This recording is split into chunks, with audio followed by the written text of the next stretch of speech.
Maraming matatanda ang naniniwala na ang itlog ang pinakamagandang mapagkukunan ng protina, pero hindi ito lubusang totoo. Isipin mo na lang, ang pagkain na nasa ikatlong pwesto sa listahan natin ngayon ay may mahigit 5 beses na mas maraming protina kaysa sa itlog kung susukatin bawat 100 gramo, at hindi pa yan ang pinakakahanga-hanga. Ang pagkain na nasa unang pwesto ay may mas mataas pa at napakabisa na pinag-aaralan ito ngayon ng mga siyentipiko para malaman kung kaya nitong baligtarin ang pagkawala ng kalamnan sa mga taong gumagaling mula sa stroke. Habang ang itlog ay may humigit kumulang 13 gramo ng protina bawat 100 gramo, ang ilan sa mga pagkaing pag-uusapan natin sa video na ito ay may taglay na hanggang 60 gramo ng protina. At ito ang nakakagulat. Karamihan sa mga nakatatanda ay hindi pa naririnig ang mga pagkaing ito. Pero kapag lampas edad 60 na, natural na nawawalan ng kalamnan ang katawan. Maaari itong magdulot ng panghihina, mabagal na paggalaw at mas mataas na panganib ng pagbagsak. Sa video na ito, tatalakayin natin ang 10 pinakamahusay na pagkain na mas mataas pa ang protina kaysa sa itlog mula bilang 10 hanggang bilang 1. Tiyaking panoorin hanggang dulo dahil ang number 1 sa listahan ay maaaring siyang pinakamakapangyarihan at pinakanakakaligtaang pagkain para sa kalusugan ng kalamnan. At matatagpuan ito sa isa sa mga pinakakakaibang bahagi ng grocery store. At para malaman ninyo, lahat ng impormasyong ibinabahagi namin dito ay may batayan sa mga siyentipikong pag-aaral na makikita ninyo sa description ng video. Bago tayo magsimula, i-comment nyo kung taga-saan kayo nanonood at kamusta ang energy level ninyo nitong mga nakaraang araw. Binabasa namin lahat ng mensahe at sinusubukang sagutin ang karamihan. Ngayon, simulan na natin sa pagkain number 10. Mukhang ordinaryo lang ito pero taglay nito ang kakayahang magpalakas ng kalamnan. Number 10, strained non-fat Greek yogurt na may 10.3 gramo ng protina bawat 100 gramo. Marahil narinig nyo na maganda ang Greek yogurt sa kalusugan, pero hindi alam ng maraming matatanda kung gaano ito karami sa protina, lalo na yung strained at walang taba.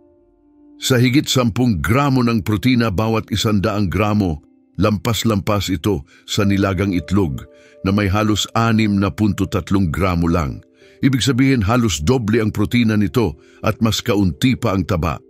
Ang nagpapabukod tangi sa Greek yogurt ay ang triple straining process nito. Sa prosesong ito, tinatanggal ang karamihan ng liquid whey at lactose, kaya't nagiging malapot at creamy ito at puno ng protina. Isang pag-aaral noong 2020 sa journal na Nutrients ang nagsabing ang mga matatandang kumakain ng hindi bababa sa 20 gramo ng dairy protein bawat araw ay nagkaroon ng 25% pagbuti sa muscle maintenance sa loob ng 12 linggo, lalo na kung sinabayan ng regular na paglalakad. Ang maganda pa, madaling kainin ang Greek yogurt at hindi mabigat sa tiyan kahit sa mga taong may kaunting lactose intolerance o sensitibong sikmura. Para masulit ito, iwasan ang may halong matatamis na prutas sa ilalim. Mas mainam ang plain, non-fat Greek yogurt at haluan ito ng dinurog na flax seeds o sariwang berries para sa mas masustansyang lasa. Pwede mo rin itong gamitin bilang malambot at protein-rich na base para sa smoothies, homemade dips o kahit salad dressing. Ngayon lumipat tayo sa isa pang nakakagulat na pagkaing may mataas sa protina. Malamang ay nasa kusina mo na ito pero matagal nang nakalimutan. Number 9, lutong chickpeas. Ang chickpeas ay may 11.2 gramo ng protina bawat 100 gramo kapag niluto. Kadalasan, iniisip ng mga tao na ang chickpeas ay pangsalad lang o panghalo sa sopas, pero marami itong benepisyo. Sa higit 11 gramo ng protina sa bawat 100 gramo, mas mataas ito kaysa itlog pagdating sa pagtulong sa pagpapanatili ng kalamnan, lalo na habang tumatanda tayo. Pero may dagdag pang benepisyo ang chickpeas. Mayaman ito sa fiber na wala sa itlog. Mahalaga ang fiber para sa mga matatanda dahil nakakatulong ito sa digestion, nakokontrol ang blood sugar at pinapababa ang inflammation. Lahat ng ito ay nakakatulong para manatiling malakas ang kalamnan at masigla ang katawan habang tumatanda. Sa katunayan, ayon sa isang pag-aaral na lumabas sa American Journal of Clinical Nutrition, ang mga matatandang pinalitan ang animal-based na protina ng plant-based na protina gaya ng legumes ay nagkaroon ng hanggang 26% pagbaba sa pagkawalan ng kalamnan na may kaugnayan sa pagtanda. Ito ay dahil sa mas mababang antas ng inflamasyon at mas maayos na kalusugan ng tiyan. Bukod pa rito, ang chickpeas ay mayaman din sa magnesium, isang mineral na kailangan ng mga kalamnan para gumana ng maayos at mabilis makabawi. Para mas madaling tunawin at mas masustansya ang chickpeas, ibabad ito sa tubig magdamag bago lutuin. Nakakatulong ito para gumanda ang lambot at mas madaling maabsorb ng katawan ang mga sustansya. Pwede mong durugin ito para gawing creamy hummus na may olive oil at bawang, i-roast sa oven para gawing malutong na merienda o isama sa mga nilaga, curry o sopas. Dahil sa makinis nitong texture at natural na lasa na medyo mani, isa ito sa mga pinaka-flexible at hindi nabibigyang pansin na pinagmumulan ng protina. Ngayon, dumako naman tayo sa isa pang maliit na pagkain na may pambihirang taglay para sa kalusugan ng kalamnan, karaniwang hindi napapansin dahil sa laki nito, pero bawat kagat ay puno ng protina. Number 8, lutong quinoa. May 14 na gramo ng protina bawat 100 gramo. Maraming tao ang akala ay karaniwang butil lang ang quinoa o isa lang itong uso na pagkain.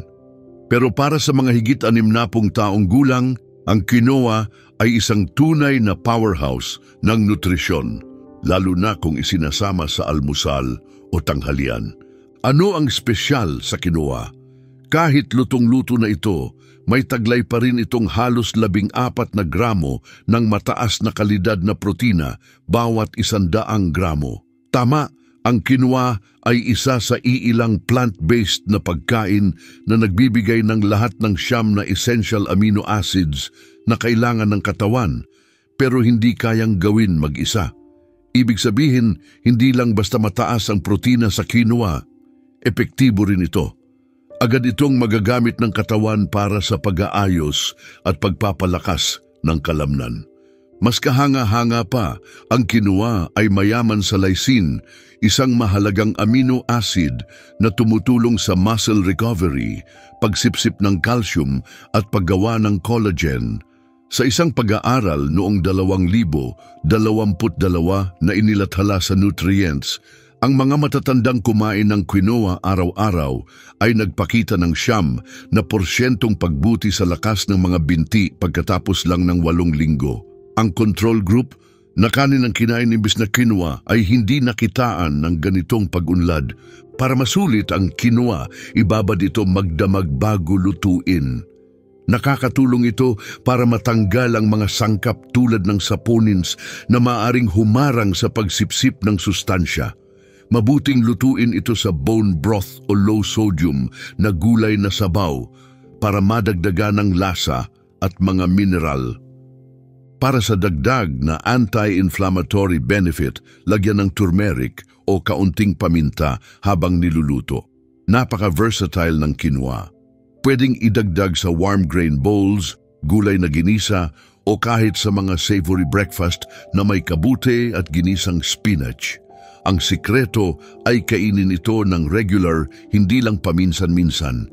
3 kapat ng tasa araw-araw ay sapat na para mapansin mong mas mabilis kang nakaka-recover at mas masigla ang pakiramdam mo.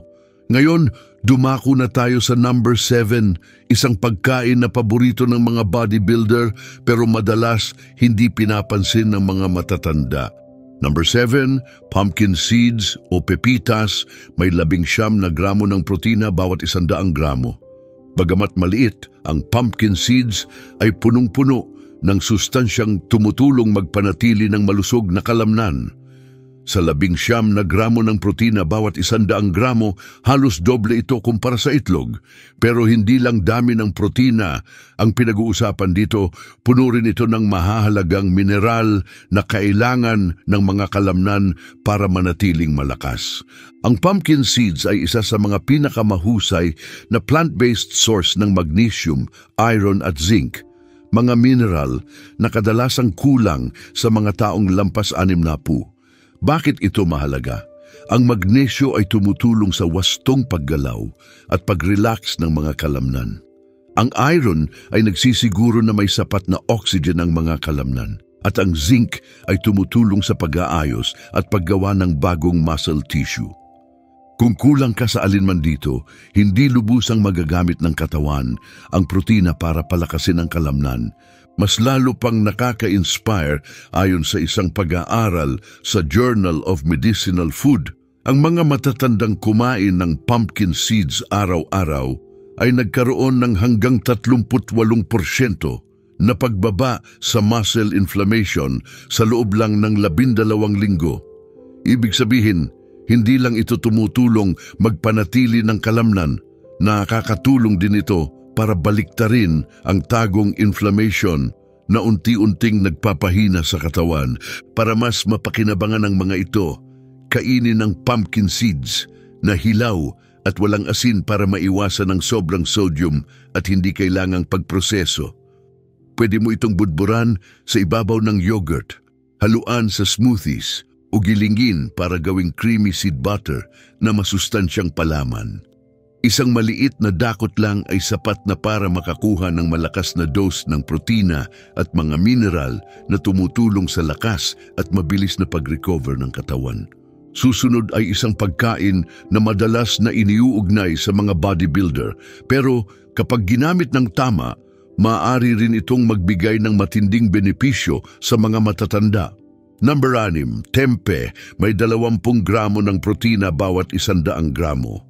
Ang tempe ay isa sa mga hindi masyadong kilala pero napaka-epektibong pinagmumulan ng plant-based na protina, lalo na para sa mga matatanda. Sa 20 gramo ng protina bawat 100 gramo, mas mataas ito kaysa itlog. Pero ang talagang nagpapatingkad sa tempe ay kung paano nito naihahatid ang protina. Hindi tulad ng tofu na gawa sa soy milk, ang tempe ay gawa sa buong soybeans na pinapa-ferment.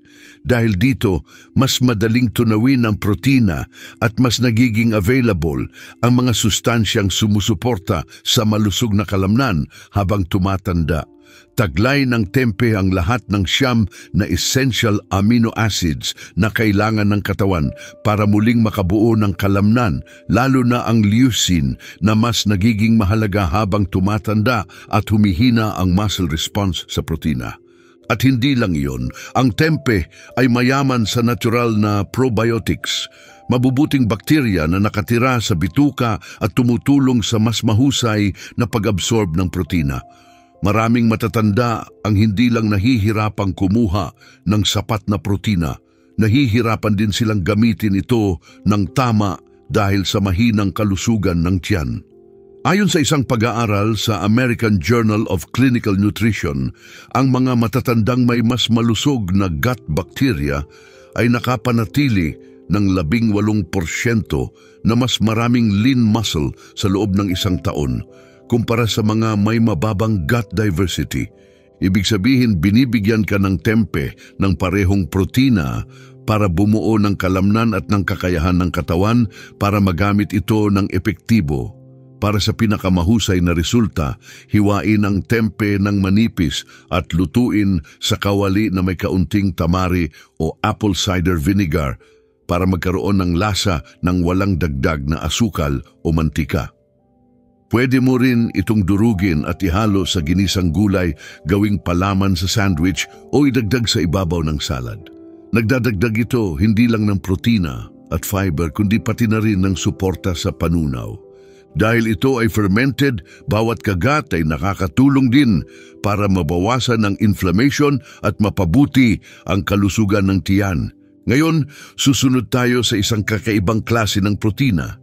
Hindi ito galing sa karaniwang pagkain, pero nagiging game changer ito para sa mga matatanda sa buong mundo. Number 5, spirulina. May 29 na gramo ng protina bawat 100 gramo. Maaring hindi ka masyadong mainganyo sa itsura ng spirulina, parang berdeng algae mula sa lawa. Pero ito ang isa sa pinakamakapangyarihang pagkain para protektahan at palakasin ang kalamnan habang tayo ay tumatanda. Ang malalim na berdeng asul na algae na ito ay may halos 3 beses na mas maraming protina kaysa sa itlog. Pero ang totoong kagandahan ng spirulina ay hindi lang kung gaano ito karami sa protina, kundi kung gaano ito kaepektibong ginagamit ng katawan. Ang protina ng spirulina ay halos 85% bioavailable, ibig sabihin mabilis itong naa-absorb at nagagamit ng mga kalamnan. Mas mahusay pa kaysa karamihan sa animal-based na protina. Taglay din ito ang lahat ng siyam na essential amino acids, kabilang ang mataas na level ng leucine, na mahalaga lalo na sa mga matatanda. Ang leucine ay nagbibigay ng malinaw na signal sa kalamnan, mag-repair, magpalakas at mag-recover. Isa pa sa mga superpower ng spirulina ay ang kakayahan nitong bawasan ang inflamasyon, isang malaking problema para sa mga matatandang nakakaranas ng muscle loss. Ang chronic na inflammation ay humahadlang sa kakayahan ng katawan na makabuo ng bagong muscle tissue. Isa sa mga pangunahing sangkap ng spirulina, ang phycocyanin, ay napatunayang kayang pababain ang level ng C-reactive protein, CRP, isang inflammation marker ng hanggang 32%. Ayon sa isang pag-aaral noong 2022 na inilathala sa Nutrients. Bukod sa pagbawas ng inflammation, tumutulong din ang spirulina sa pagtaas ng nitric oxide sa katawan na nagpapaganda ng daloy ng dugo. Mas mahusay na sirkulasyon, mas mabilis ang pagdala ng nutrients sa kalamnan, kaya mas mabilis din ang repair at recovery. Hindi mo kailangang pilitin ang sarili mo na kumain ng malalaking kutsara ng spirulina powder. Isang maliit na kutsarita kada araw ay sapat na para makakita ng resulta sa loob ng ilang linggo.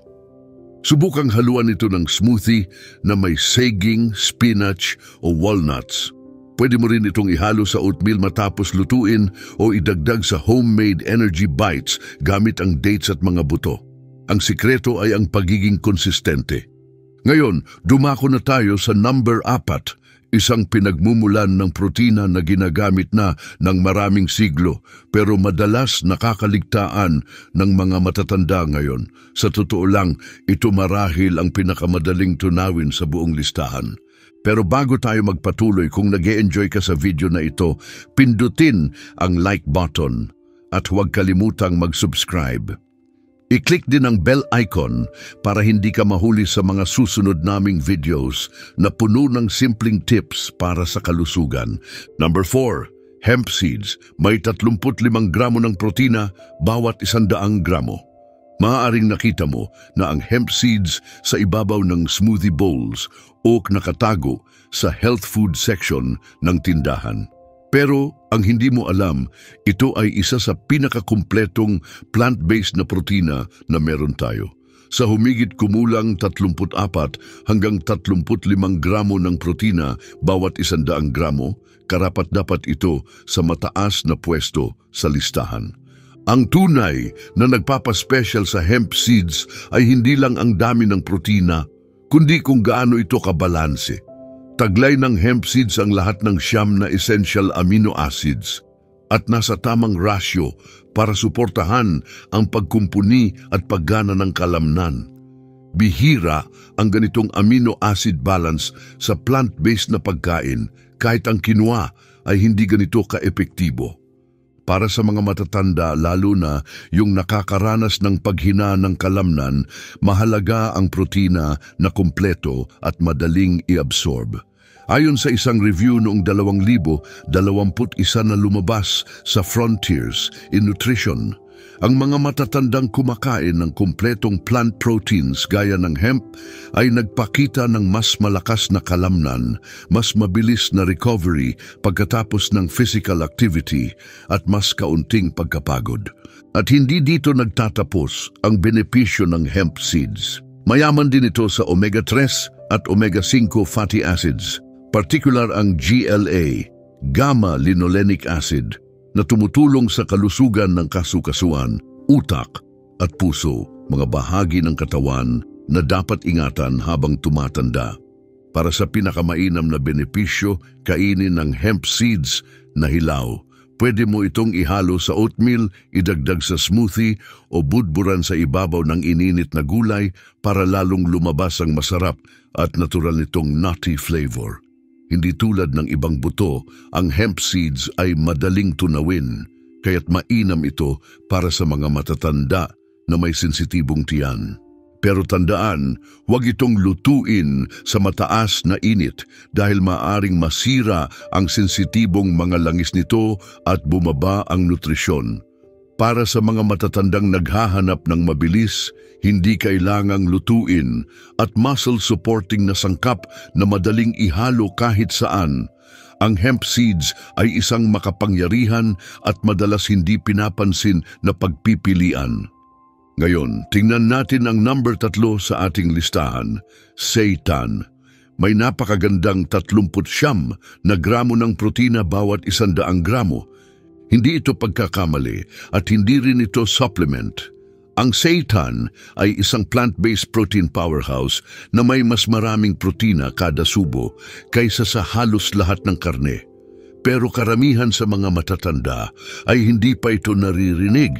Tinatawag din itong wheat meat at may taglay itong 39 na gramo ng protina bawat 100 gramo. Kapantay ito ng ilan sa pinakamataas na animal products sa protina, pero wala ang mga negatibong epekto gaya ng mataas na saturated fat, mabagal na panunaw o inflammation na madalas problema habang tumatanda. Ang tunay na benepisyo ng seitan para sa mga seniors ay kung gaano ito kadaling tunawin at maabsorb ng katawan. Gawa ang seitan mula sa vital wheat gluten, ang protein na bahagi ng trigo. Sa paghahanda nito, tinatanggal ang karamihan ng starch at fiber, kaya't natitira ang siksik na protina. Para sa mga matatandang may mahinang panunaw, mas madaling maabsorb ng katawan ang proteinang ito nang hindi masyadong pinapahirapan ng tiyan. Ayon sa isang pag-aaral noong 2022 sa Clinical Nutrition ESPEN, ang mga matatandang kumain ng plant-based protein isolates gaya ng seitan ay nakapagtago ng 21% na mas maraming lean muscle mass kumpara sa mga may karaniwang mixed diet. Malaking tulong ito para manatiling malakas at aktibo kahit sa pagtanda. Isa pang magandang balita, mababa sa carbohydrates at halos walang taba ang seitan, kaya bagay ito sa may diabetes, mataas na kolesterol o gustong magbawas ng timbang. At higit pa sa nutrisyon, sobrang versatile ang seitan sa kusina. Dahil sa matibay at makunat na texture, ito ang isa sa pinakamahusay na plant-based na alternatibo sa karne. Pwede mo itong hiwain at isama sa stir-fry, i-grill parang steak, igisa sa bawang at olive oil o i-roast na may masarap na marinade. Para sa mas magandang resulta, ihalo ito sa iron-rich vegetables tulad ng kale o red bell pepper. Tumutulong ang vitamin C sa mga gulay na ito para mas epektibong ma-absorb ang kaunting iron sa seitan. Isa ito sa mga pinaka-nakakaligtaang pagkain na may malaking epekto sa kalusugan ng kalamnan pagkatapos ng edad 60. At makikita lang ito sa plant-based section ng grocery store, tahimik lang na naghihintay. Kung na-impress ka dyan, mas lalo kang magugulat sa susunod. Number 2, Parmesan cheese. May nakakagulat na 42 gramo ng protina bawat 100 gramo. Oo, tama ang narinig mo. Isa sa mga pagkaing may pinakamaraming protina sa buong mundo ay malamang nasa loob na ng refrigerator mo. At hindi ito karne. Hindi rin ito protein powder. Isa itong matigas at malutong na keso na madalas nating idinadagdag sa pagkain nang hindi iniisip. Tinutukoy natin ang tunay na parmesan, lalo na ang aged Parmigiano Reggiano mula sa Italy. Hindi ito yung grated cheese sa berdeng lata. Ang totoong parmesan ay may taglay na 42 gramo ng protina bawat 100 gramo. Mas marami pa ito sa itlog, sa halos lahat ng karne at higit pa sa gatas o cottage cheese. Ang nagpapahalaga sa parmesan para sa mga matatanda ay hindi lang ang dami ng protina, kundi kung gaano kadaling gamitin ito ng katawan. Dahil aged ito ng 12 hanggang 36 na buwan, halos wala na itong lactose at puno ito ng free-form amino acids. Ibig sabihin, hindi kailangang magsikap ng katawan mo para tunawin ito o kunin ang nutrisyon. Perpekto para sa mga seniors na hindi na kasing lakas ang panunaw gaya ng dati. Sa isang pag-aaral noong 2019 sa Nutrients, natuklasan na ang mga matatandang kumain ng aged cheese ay 30% mas mahusay gumamit ng amino acids kumpara sa karaniwang karne. Mas maraming suporta sa kalamnan, mas kaunting effort mula sa katawan. Ang parmesan ay mataas din sa leucine, isang essential amino acid na mahalaga sa pagbuo ng kalamnan. Ito ang susi sa pag-iwas sa sarcopenia, ang unti-unting pagkawala ng muscle habang tumatanda. Maraming matatanda ang kulang sa leucine sa kanilang diet, pero 30 gramo lang ng tunay na parmesan ay may higit 1.5 gramo ng leucine. Sapat para ma-activate ang muscle building process ng katawan. Para sa mas mataas na benepisyo, budbura ng parmesan sa ibabaw ng mainit na gulay, ihalo sa omelette o isprinkle sa whole grains gaya ng quinoa o farro. Isang magandang tip, ang paglalagay ng parmesan sa mainit na pagkain ay nagpapalabas ng natural na aroma at lasa nito. Bukod sa pampasarap, nakakatulong din ito sa gana sa pagkain, isang bagay na madalas na problema sa matatanda. Pero huwag sosobra, napaka-concentrated ng parmesan at ilang kutsara lang ay sapat na para magbigay ng epekto. At ngayon, ang number 1 food sa ating listahan, dried fish powder na may kahanga-hangang 63 gramo ng protina bawat 100 gramo. Maaaring hindi mo ito makikita sa mga sikat na health magazine o trendy diet books. Pero pagdating sa purong protina para sa kalamnan, walang tatalo dito. Ang dried fish powder, lalo na kung galing sa lean white fish gaya ng cod o pollock, ay ang pinaka-protein dense na pagkain sa listahang ito. Kapag natanggal na ang tubig mula sa isda, halos purong protina na lang ang natitira. At ang dami ay kamangha-mangha, 63 gramo ng protina sa bawat 100 gramo ng powder. Halos doble ito ng protina sa itlog at mas marami pa sa chicken breast, whey protein o mamahaling supplements na kadalasan ay hindi naman kasing bisa. Pero hindi lang ito tungkol sa dami. Ang tunay na halaga ng dried fish powder para sa mga lampas 6 na apo ay kung gaano ito kabilis ma-absorb at magamit ng katawan. Mataas ang bioavailability nito, kaya halos agad itong magagamit ng kalamnan para sa paglaki at pagkumpuni. Sa isang clinical study noong 2020 na inilathala sa Clinical Nutrition, natuklasan na ang mga matatandang kumain ng dried cod powder araw-araw ay nagkaroon ng 19% na pagtaas sa lean muscle mass sa loob lang ng 10 linggo, kahit walang dagdag na ehersisyo.